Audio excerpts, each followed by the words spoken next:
ইরানের সঙ্গে ২ সপ্তাহের যুদ্ধবিরতির মেয়াদ ফুরিয়ে আসতেই নতুন করে সংঘাত শুরুর শঙ্কায় ছিল গোটা মধ্যপ্রাচ্য। আর ট্রাম্পের ফের তেহরান আক্রমণের হুমকি তা উস্কে দেয় কয়েক গুণ।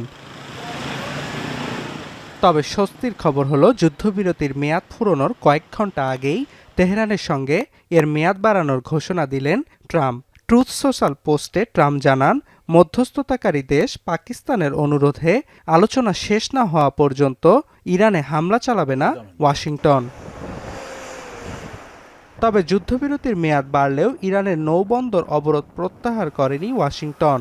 ইসলামী প্রজাতন্ত্রের নেতারা ঐক্যবদ্ধ চুক্তির প্রস্তাব নিয়ে আলোচনার টেবিলে বসা না পর্যন্ত মার্কিন সেনাদের ইরানের জলসীমা অবরোধ অব্যাহত রাখার নির্দেশ দেন মার্কিন প্রেসিডেন্ট।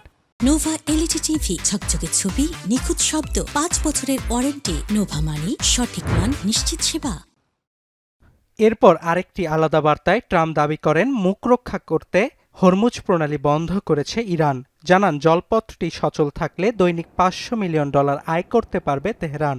এ কারণে খামেনি প্রশাসন হরমুজে জাহাজ চলাচল স্বাভাবিক করতে চাইলেও দেশটিকে চুক্তিতে বাধ্য করতে এটি বন্ধ রেখেছে ওয়াশিংটন।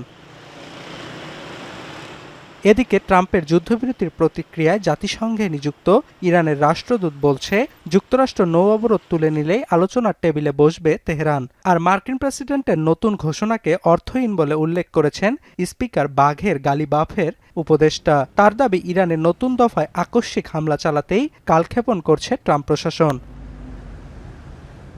অন্যদিকে নতুন করে সংঘাত শুরু হলে শত্রুদের ওপর তীব্র আঘাত হানার হুঁশিয়ারি দিয়েছে আইআরজিসি। আর ব্রিটিশ মেরিটাইম অর্গানাইজেশন ইউকেএমটিও বলছে, ওমানের কাছে একটি কন্টেইনার জাহাজে গুলি চালিয়েছে ইরানের বিপ্লবী গার্ড। যদিও এ ঘটনায় কোনো হতাহতের খবর পাওয়া যায়নি।